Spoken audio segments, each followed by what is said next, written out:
আমাদের মালিকের নাম কি? সবাই বলুন আমাদের মালিক কে? এবার বলুন তো, গোলাম মন মতো চলে না মালিকের আইন মতো চলে?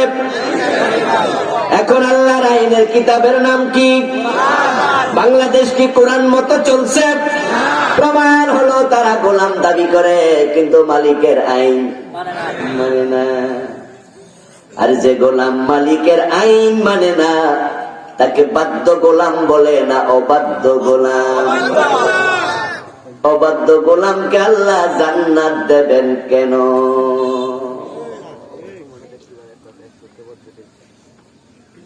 ওমা খালাকতুল জিন্না ওয়াল ইনসা ইল্লা লিয়াবুদুন। আমি মানুষ এবং জিনকে আমার গোলামির জন্য বানাইছি। কে বলেছেন? মাশাআল্লাহ, জোরে বলেন, কে বলেছেন? এবার দেখুন ইবলিসের দিকে তাকায়। আমরা যেমন আল্লাহর গোলাম, জিনেরাও আল্লাহর গোলাম, ঠিক না? ইবলিস কি ফেরেশতা না জিন? বলেন বলেন বলেন দেখি, ইবলিস কি জিন না ফেরেশতা? ফেরেশতা। এই পক্ষে যারা সালাত তোলা দেন লজ্জা পায় না? এই যে ফেরেশতা কইছেন তো কিছু লোক, এই যে কিছু ভাই জিন যারা, তারা এবার হাত তোলা দেন। তবে জিনের পক্ষে লোক বেশি, কিছু আছে হাত তোলে নাই, সালাক করতে এই হুজুরে কি করে? কোনটা করি বলে বলি? সিলেটে নাকি আগে দল লিডার জল নিলে মারামারি। বাংলাদেশে অপ্রয়োজনীয় জিনিস নিয়ে ঝগড়া হয় এমন অনেক এলাকা। মসজিদে আমি জোরে বলবে না আসতে বলবে তা নিয়ে ঝগড়া হইয়া মসজিদ আলাদা করছে, এমন ঘটনা বাংলাদেশে।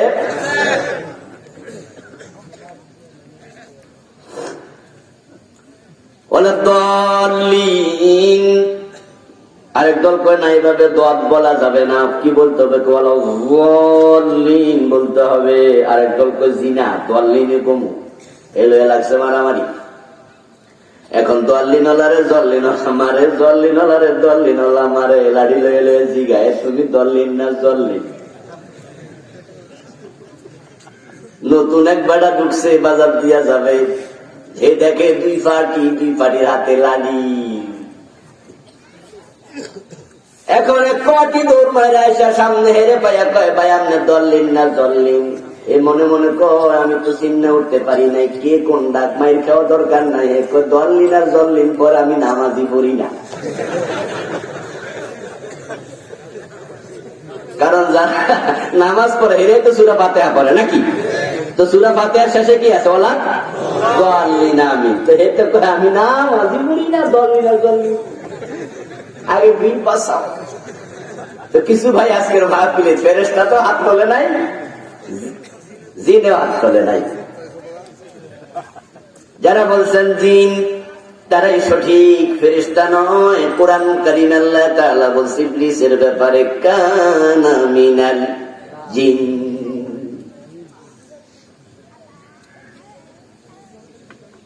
ইবলিসের আলোচনা করতে গিয়ে আল্লাহ তাআলা ইবলিসের পরিচয় দিলেন কানা মিনাল জিন। ইবলিস হলো জিন জাতির সদস্য। এখন ইবলিস জিন যদি হয়, জিনেরে বানাইছে কেন? কেন বানাইছে এটা জিনিস? ইয়েস, মাশাআল্লাহ। মানুষ বানাইছে কেন? মানুষ বানাইছে কেন? তো জিন বানাইছে কেন? হ্যাঁ, এখন জিনের আল্লাহ বলছিল জিন কানা মিনাল জিন। এটা হলো সূরা কাহফ আয়াত নাম্বার 50। وَإِذْ قُلْنَا لِلْمَلَائِكَةِ اسْجُدُوا لِآدَمَ فَسَجَدُوا إِلَّا إِبْلِيسَ كَانَ مِنَ الْجِنِّ فَفَسَقَ عَنْ أَمْرِ رَبِّهِ। আল্লাহ নিজে বলতেছে ইবলিস ছিল জিন জাতি। এবার আল্লাহর কথার বাহিরে বলার কোন অধিকার আমাদের নাই। তাহলে সবাই বলুন তো ইবলিস ফেরেশতা না জিন? এখন ফেরেশতার পক্ষে কেউ আছেন জীবন আর থাকার সুযোগ আর? এতদিন যারা বুঝছেন ফেরেশতা তারা ভুল মনে করেছে। কারণ কথিত আছে যে ইবলিস মুআল্লিমুল মালাইকা ছিল, ফেরেশতাদের শিক্ষক ছিল, ওস্তাদ ছিল। এজন্য আমাদের কিছু ভাই মনে করছে তো ফেরেশতাদের ওস্তাদ তো ফেরেশতাই হইব, ঠিক না? জিন হইব কেমন, এজন্য হয়তো ধারণা করছে। কিন্তু আল্লাহ বলছে কানা মিনাল জিন, সে ছিল জিন জাতির সদস্য। ও প্রিয় ভাই, আল্লাহ মানুষেরাও বানাইছে গোলামির জন্য, জিনেরাও বানাইছে গোলামির জন্য। ইবাদত মানে আনুগত্য করা, গোলামি করা, আদেশ মানা। এবার আল্লাহ বলছে আদমরে সিজদা করো, আল্লাহর আদেশ ইবলিস মানছে না, মানে নাই? এটা তো সবাই জানেন, বলেন মানছে না, মানে নাই? যখনই মানে নাই, ইবলিস মুমিনের কাতারে আর নাই। অবাধ্য গোলাম হইতে পারবা না, অবাধ্য গোলাম হইতে পারবা না। গোলাম মন মতো চলতে পারে না, গোলাম চলবে মালিকের আইন মতো, ঠিক না? গোলাম তো সে যার একজনের অধীনে থাকে। তো মানুষ আল্লাহর গোলাম, জিনের আল্লাহর গোলাম। ইবলিস আল্লাহর একটা কথা মানলো না, আদমকে সিজদা করলো না। এবার আল্লাহ তাআলা কি বললেন কোরআন থেকে শুনুন। আল্লাহ ইবলিসকে লক্ষ্য করে বলে ফাখরুজ মিনহা ফাইন্নাকা রাজিম, ওই ইবলিস জান্নাতের সীমা থেকে বেরিয়ে যা, তুই অভিশপ্ত। আবা ওয়াস্তাকবারা ওয়া কানা মিনাল কাফিরিন। অন্য আল্লাহ তাআলা বলে ইবলিস আমার কথা শুনে নাই, অস্বীকার করছে, অহংকার দেখাইছে, তাই সে কাফের হয়ে গেছে। আল্লাহর গোলামি মানে হলো আল্লাহ যা বলে তা শোনা লাগবে। ইবলিস আল্লাহর কথা শুনিনি, অবাধ্য গোলাম হয়ে গেল। আমরা 52টা বছরে চোর ধরে হাত কাটলাম না, ডাকাত ধরে শুলে দিলাম না, জেনা করলে পাথর মারলাম না, মদ পান করলে শিবেত লাগালাম না। আল্লাহর আইনে আল্লাহর দেশ না চালায়া ব্রিটিশ আইনে চালাইতে আল্লাহর জমিন। এত জায়গায় আল্লাহর কথা না মাইনা আমরা বাধ্য গোলাম হলাম কেমনে?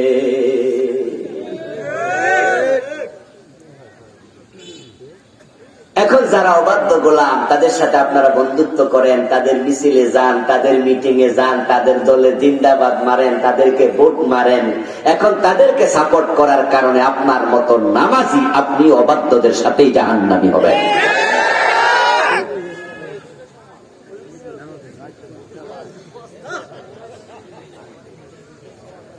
ও ভাই, খুব সাবধান, খুব সাবধান। ইবলিস আল্লাহর একটা কথা মানে নাই। আল্লাহ ইবলিসকে বের করে দিল জান্নাতের সীমা থেকে। আর আপনি আমি ডজন ডজন কথা মানি না, সুদে টাকা লাগাই আপনি মরে যাবেন, আর জান্নাত আপনাকে ইস্তেকবাল দেবে, এত সোজা না। হাদিসে পাওয়া যায় যে ব্যক্তি সুদ খায় তার আমল নামায় ৭৩টা গুনাহ হয়। আইসারুহা আইয়ান কি হারুরাজুলুম বাহু, সবচেয়ে ছোট গুনাহটা হলো নিজের মায়ের সাথে জিনা করা।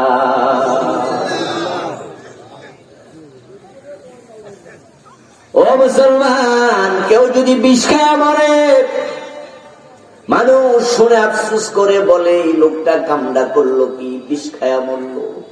এমন কাজ করে মারা গেল যেই গুনাহ থেকে তাওবা করার সুযোগটাও সে আর কোনোদিন পাবে না। আত্মহত্যা করেছে, ফাঁসিতে ঝুলে মরল। মানুষ শুনলে আফসোস করে বলে লোকটা কাজটা কি করলো, এমন ভাবে মরল, এই পাপ থেকে তাওবা করার সুযোগ আর তার নাই। ও সুদখোর ভাই, আপনাকে বলছি, আপনি যেদিন মারা গেলেন ওই দিন আপনার সুদে টাকা লাগানো আছে, তাহলে তো আপনি নিজের মায়ের সাথে জিনা করা অবস্থায় আপনার মৃত্যু হলো।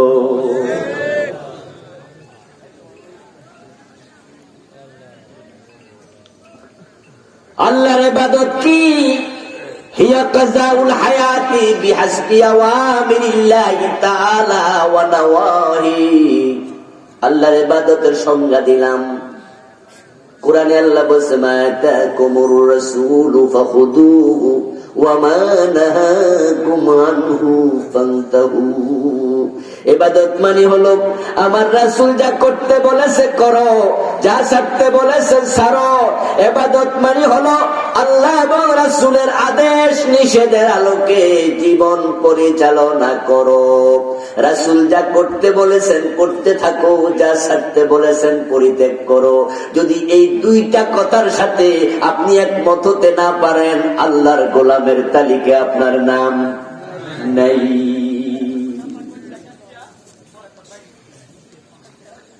ও প্রিয় ভাই, আমার দোস্ত শোনো, হাশরের ময়দানে আল্লাহ তাআলা যখন মানুষকে জান্নাত দেবেন, জান্নাত দেওয়ার আগে আল্লাহ একটা ঘোষণা দেবেন। আমার সাথে আপনারা ঘোষণাটা পড়ুন, কোরআন থেকে পড়ছি, আপনারা অনেকে জানেন। হাশরের ময়দানে আল্লাহ বলবেন ফাদখুলি ফি ইবাদি ওয়াদখুলি জান্নাতি। সবাই আওয়াজ দিয়া বলেন সুবহানাল্লাহ। ওয়াদখুলি জান্নাতি মানে হলো জান্নাতে ঢোকো, আমার জান্নাতে ঢোকো। জান্নাতের মালিক কে? এজন্য আল্লাহ বলে জান্নাতি, আমার জান্নাত, আমার জান্নাতে ঢোকো। এই কথা বলার আগে দিয়ে বলে ফেলবে ফাদখুলি ফি ইবাদি। যদি আমার জান্নাতে ঢুকতে চাও, আমার গোলামের কাতারে আগে শামিল হও। হাশরের ময়দানে আল্লাহর জান্নাতে গোলাম হবে 120 কাতার। সুবহানাল্লাহ বলেন। আহলুল জান্নাতি ইয়াশরুনা ওয়া মিয়াতু সাফিন 80 মিন উম্মতি ওয়া 40 মিন সাইরিল উমাম। প্রিয় নবী সাল্লাল্লাহু আলাইহি ওয়াসাল্লাম বলেছেন 120 কাতার লোক জান্নাতি হবে। এর মানে আউয়ালে দুখুল ফিল জান্নাহ, যাদের কোনো আযাব হবে না, শাস্তি হবে না, যারা শুরুতেই জান্নাত পাবে। ওই আল্লাহর গোলামের কাতারে দাঁড়াইতে বলবে, আমার গোলামের কাতারে ঢোকো, আমার গোলামের কাতারে দাঁড়াও। তারা হবে 120 কাতার। এখন আল্লাহর গোলামদের কাতারে ঢুকতে চাইলে আল্লাহ এবং রাসূলের সব কথা মানতে রাজি হওয়া লাগবে। ওয়াজটা একটু কঠিন হয়ে গেছে মনে না? হুজুর আমরা তো আজীবন শুনছি সুবহানাল্লাহ আলহামদুলিল্লাহ কইলে বেহেশত পাওয়া যায়। হ্যাঁ, একবার সুবহানাল্লাহ বললে আকাশ এবং জমিনের যে ফাঁকা জায়গা আছে ওই সবটা পরিমাণ সওয়াব আল্লাহ আমলনামার সাথে সাথে দিয়ে দেয়। সুবহানাল্লাহি আলহামদুলিল্লাহি ওটুকু বললে তামলাউ মা বাইনাস সামাই ওয়াল আরদি, আকাশ জমিনের মাঝখানে ফাঁকা জায়গা পরিমাণ সওয়াব হয়। এজন্যই তো হুজুর সকালবেলা 33 বার কইরা 33 দুনিয়া ভর্তি কইরা তারপর অফিসে গিয়া না কিছু গোশ খাইয়া, কারণ দুপুর বেলা জোহর করে আবার 33 বার সুবহানাল্লাহ কয়ে দেবো, আবার 33 দুনিয়া ভর্তি হইব, আসরে আবার, মাগরিবে আবার, এশায় আবার, দিন 150 বার যদি 150 দুনিয়া সওয়াব দিয়া ভর্তি করি, অফিসে 10,000 গোশ খাইলে আর কি হইব? ঠিক না? আস্তাগফিরুল্লাহ। আমার প্রিয় ভাই, ভালো করে শুনুন, ইবাদত মানে আপনার জীবন পুরাটা ইসলামের আলোকে চলবে। কঠিন কিছু নয়, কঠিন কিছু নয়। আমার রাসূল একজন মানুষ ছিলেন, এজন্য একজন মানুষের জীবনে যত দিক আছে আমার নবী মুহাম্মাদের জীবনে সব দিক আছে না নাই? উনার কি ক্ষুধা লাগতো না? মারলে ব্যথা পাইতো না? ক্লান্ত হইলে ঘুম আসতো না? উনার কি বিয়ে দরকার ছিল না? উনি কি ব্যবসা করেন নাই? উনি কি বাবা হইয়া পরিবার চালান নাই? উনি কি স্বামী হইয়া 11 জন বউ শাসন করেন নাই, চালান নাই? উনি কি রাষ্ট্রপতি হইয়া প্রধান বিচারপতি হইয়া দেশ চালান নাই? উনি কি সেনাবাহিনী প্রধান হইয়া আবার সেনাবাহিনীর প্রধান সেনাপতি হইয়া 27টা যুদ্ধে সে নেতৃত্ব দেন নাই? কি করে নাই উনি? আপনি যা করেন উনিও তা করেছেন। এখন ইবাদত মানে হলো আপনি যা করবেন ওনার সাথে মিলিয়ে দেবেন। সহজ। আপনি খাওয়ার সময় ভাববেন আমার রাসূল কেমনে খাইছে, খাওয়ার সময় আল্লাহর নাম আছে কিনা, বিসমিল্লাহ বলে খাবার শুরু করে দেন। ডান হাতে খাবারটা খান। হালাল ছাড়া হারাম খাবো না, এই সিদ্ধান্ত নেন। কম খাবো, হালাল খাবো, ঠিক না? কম খাবো, হালাল খাবো। এটা কি কঠিন কিছু? হালাল হারাম বোঝে না তা না, হালাল হারাম বোঝে। হ্যাঁ, হালাল হারাম বোঝে।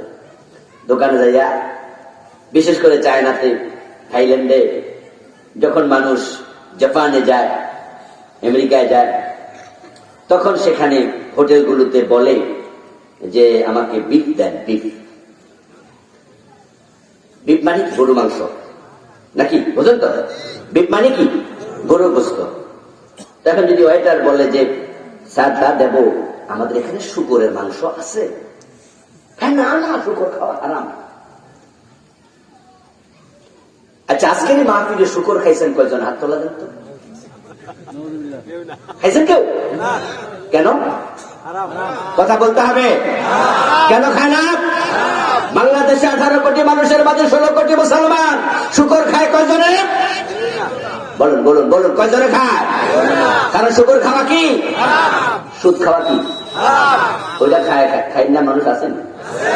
আরাম, এটা বুঝবে, এটার খবর কি? বিদেশে যখন হোটেলগুলোতে বলে আমাদের হোটেলের মাঝে বিফও আছে, আবার কোন কোন হোটেলে লেখা আছে নো বিফ, তাহলে খাসি আছে নি? কই খাসিও নাই। কি আছে? কই কচ্ছপ। ইন্ডিয়া গেলে অ্যাভেলেবেল কচ্ছপ আছে। কই সিসি মাকরু, খামু না, নাক ছিটকা। অথচ এই লোকটাই আবার যে খাইয়া গরুর মাংস বিয়ে দিছে, এটা সুদের টাকা, এটা হারাম। হারামে আরাম পায় আর মাকরুতে ভয় পায়। কচ্ছপ খাওয়া কি হারাম না মাকরু? এর কচ্ছপ খাইছেন কয়জন? না না, মাকরু। কে কে সুদ খাইছেন আমি কথা জিগাইব না, কিন্তু ডরাই না বেশি। এত গভীরে আমি যাবো না। কচ্ছপ খাওয়া মাকরুতে পারবি, কচ্ছপ খায় না, এটা মাকরু। তো সুদ খান কেমনে, ঘোষ খান কেমনে? ওটা মাকরু না হারাম? তো কোনটা জঘন্য? কোনটা জঘন্য? আল্লামা সাঈদী রাহিমাহুল্লাহ, আল্লাহ জান্নাতের উচ্চ মাকাম দান করে, বলেন আমিন। উনার একটা ওয়াজে শুনলাম, ছাত্র জীবনে কত ওয়াজ উনার শুনছি, আপনারাও শুনেছেন। উনার একটি ওয়াজে শুনলাম, উনি বলতেছে এক লোক মদ খাচ্ছে, মদের বোতল গিলতেছে, তবে একটু মোষ লম্বা লম্বা, তাই মোষ এমনি তোলা দিয়া, মোষ তোলা দিয়া এক হাত দিয়ে ধরছে আর এক হাত দিয়ে মদ খাইতেছে। তো মদ খাওয়া শেষ করছে, বা অর্ধেকের মাঝে একজন জিগায়, কিরে ভাই এরকম কেমনে খায়? কয় না, মোষে লাগলে মাকরু হয়। কি খাইতেছে? টেনশন করতেছে কি নিয়া? অথচ মদ খাওয়া কি? কি ইসলামী বুঝ পাইছে। এটাকে বলে তাকওয়ায়ে কেলাবি। কি বলে? আবার বলছি, তাকওয়ায়ে কেলাবি। বলেন কি বলে? কেলাব মানে কুত্তা, তাকওয়া মানে পরেজগারিতা। তো তাকওয়ায়ে কেলাবি মানে হচ্ছে কুকুরের তাকওয়া, কুকুরের স্টাইলের তাকওয়া। সেটা হলো কুকুর যখন বয়স্ক হয়, প্রস্রাব করার সময় ঠ্যাং তোলা দেয়, গায়ে যেন প্রস্রাব না লাগে, অথচ পায়খানা করে পানি লয় না। প্রস্রাব কইরা যখন হাইটা যায়, তখন প্রস্রাব বাইয়া বাইয়া গায়ে পড়ে, কিন্তু প্রস্রাব করার সময় ঠ্যাং তোলা দিয়ে বুঝাইছে এই নাফাকের সাথে আমার কোনো সম্পর্ক নাই। ও প্রিয় ভাইরা, ইসলামকে কঠিন মনে করার কিছু নাই। দ্বীন একটি স্বভাবজাত ধর্ম, ইসলাম একটি স্বভাবজাত ধর্ম। লা ইউকাল্লিফুল্লাহু নাফসান ইল্লা উসআহা। আল্লাহ নিজে কোরআন মাজিদে বলছেন, মানুষের সামর্থ্যের বাহিরে কোন বিষয়ের দায়িত্ব আমি আল্লাহ কাউকে দেই না। আপনি শুধু খাওয়ার সময় ভাববেন আমি হারাম খাবো না, ডান হাতে খাবো, খাওয়ার পর আলহামদুলিল্লাহ পড়বো, অপচয় করব না, চেটে পুটে খাবো। তাহলে আপনি যতক্ষণ খাইয়েন সময়টাও নামাজের মতো, নামাজে থাকলে যেমন ইবাদত লেখা হয়, রাসূলের সিস্টেমে খাইলেও আল্লাহ ইবাদতের সওয়াব লিখে। রাসূল যা করেছেন তা করা ইবাদত, রাসূল যা ছেড়েছেন তা ছেড়ে দেওয়ার নাম। রাসূলুল্লাহ কি ঘুমান নাই? জোরে বলেন, জোরে বলেন। রাসূল ঘুমাইছে ডান কাতে না বাম কাতে? ঘুমানোর সময় দোয়া আছে না নাই? ঘুম থেকে উঠার পরে দোয়া আছে না নাই? এখন আপনি ডান কাতে ঘুমান, ওযু করে যদি পারেন ওযু করে পবিত্র অবস্থায় ঘুমান। রাসূল পবিত্র হয়ে ঘুমাতেন। এই সুন্নাহগুলো আল্লাহ আমাদের মানার তৌফিক দাও, বলেন আমিন। ডান কাতে ঘুমাতেন, ঘুমানোর সময় দোয়া পড়তেন, আয়াতুল কুরসি পড়ে গায়ের মাঝে ফু দিতেন, অন্য অন্য দোয়া পড়তেন। সর্বশেষ আল্লাহুম্মা বিসমিকা আমুতু ওয়া আহইয়া। এবার ডান কাতে ঘুমায় যান, বাম কাত আবার হওয়া যায় যাচ্ছে, অসুবিধা নাই। কিছুক্ষণ পরে আবার বাম দিকে শুবেন, অসুবিধা নাই। শুরুটা হোক ডান। তারপরে এবার আপনি মনে মনে রাখেন চিন্তা, ফজরের আজান যখন হবে কানে যেন আওয়াজ আসে, আল্লাহ ফজরের টাইমে আমার জাগাইয়া দিও। মোবাইলের মাঝে অ্যালার্ম দিয়ে দেবেন, নিজের স্ত্রীকে নিজের আত্মীয়কে বলবেন, আমার ফজরের আজান তুমি আগে শুনলে আমারে জাগাইয়া দিও, আমি আগে শুনলে তোমারে জাগাইয়া দেব। এটাই হচ্ছে মসজিদের সাথে কলব ঝুলন্ত রেখে ঘুমানো। যারা মসজিদের সাথে কলব ঝুলাইয়া দেয়, আর সে আজিমের নিচে হাসরের ময়দানে আল্লাহ জাগা দেবে। তারপরে ঘুম থেকে উঠবেন, আলহামদুলিল্লাহিল্লাযী আহইয়ানা বা'দামা আমাতানা ওয়া ইলাইহিন নুশুর। এই 6 ঘন্টা ঘুম 6 ঘন্টা নামাজের ইবাদত হয়ে যাবে।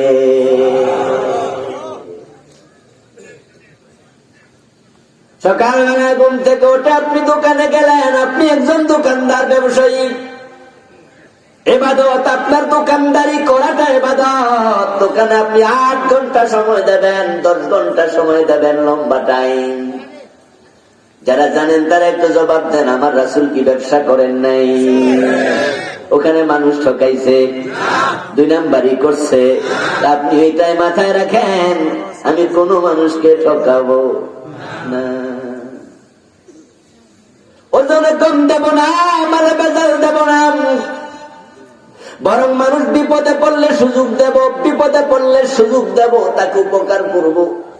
ও দোকানদার ভাই, তুমি গরিবকে যত দান করতে পারে এত দান, কিন্তু আমি আবুল কালাম আজাদ পারি না। আমি গাড়িতে করে দৌড় মেরে চলে যাই ঢাকায়। কত ভিক্ষুক রাস্তার পাশে দাঁড়ায় থাকে, ড্রাইভারও খারায় না, ভিক্ষাও দেই না। মাঝে মাঝে দিই 10 টাকা 20 টাকা, 2-1 ভিক্ষুক আসলে বলি টাকা দিয়ে দাও। কিন্তু দোকান এমন এক চমৎকার জায়গা যেখানে আপনি ভিক্ষুক খোঁজা লাগে না, ভিক্ষুক আপনার দোকানে বারবার যায়। যদি কিছু ভাঙতি টাকা রেখে দেন, একদিন 100 জনকেও দেয়া যায়, ঠিক নয় কি? এ সুযোগ অন্য ব্যক্তির আপনার মতো।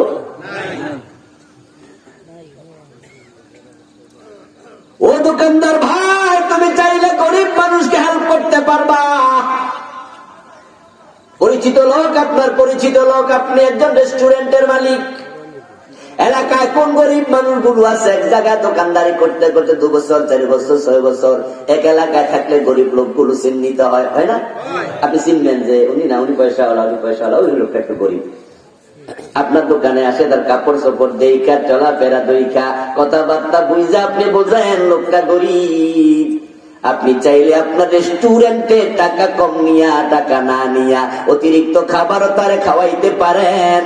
আপনি ব্যবসায়ী, আপনি ঠকাবেন না, ওজনে কম দেবেন না, মালে ভেজাল দেবেন না।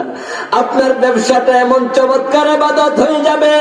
আল্লাহর হাবিব বলছে, তাজিরুস সাদুকুল আমিন মা'আন নাবিয়্যিন ওয়াস সিদ্দিকিন ওয়াস শুহাদা।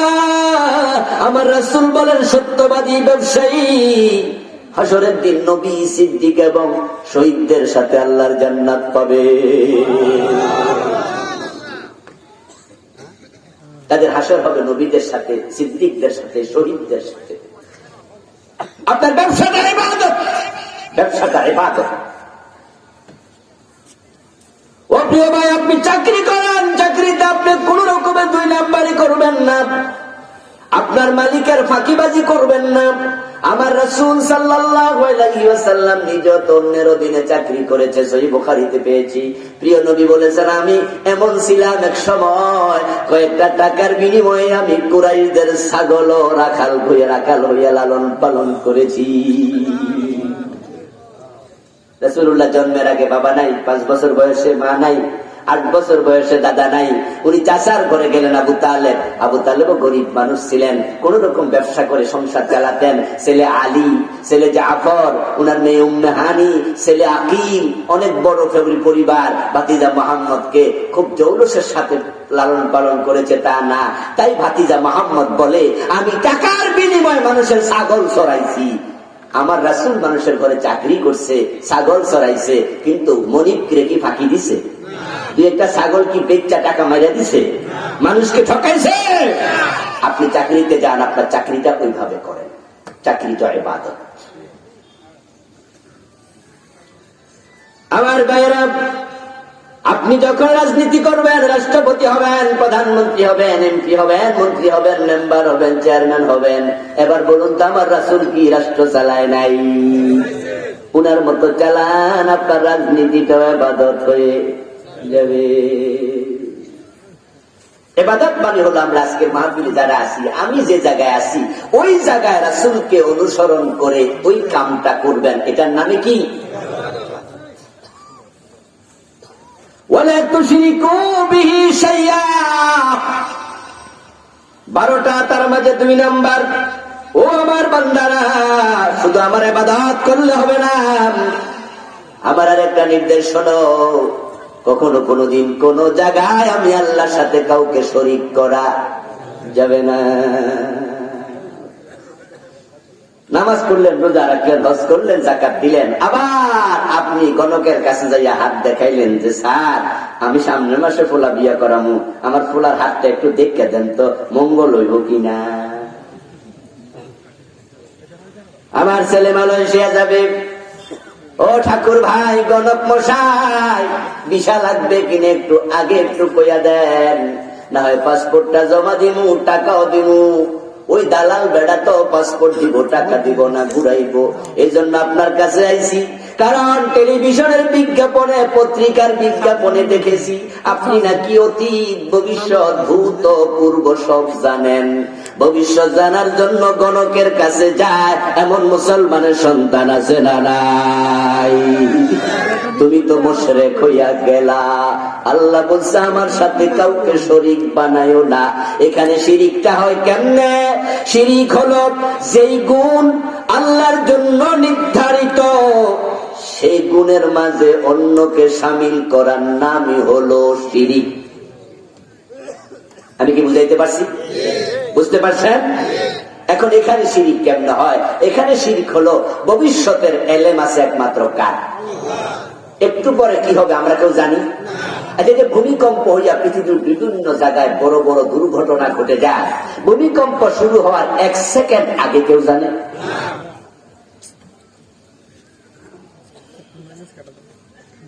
গায়েবের মালিক একমাত্র আল্লাহ। একটু পরে কি হবে কেউ জানে না। অথচ আপনি 3 মাস পরে বিয়ে করাইবেন, ফোলা এখন হাত দেখাইতেছেন গণকের। আল্লাহর ইলমের সাথে, গায়েবের ইলমের সাথে অন্যরে শরীক বানাইলেন, শিরিক হয়ে গেল।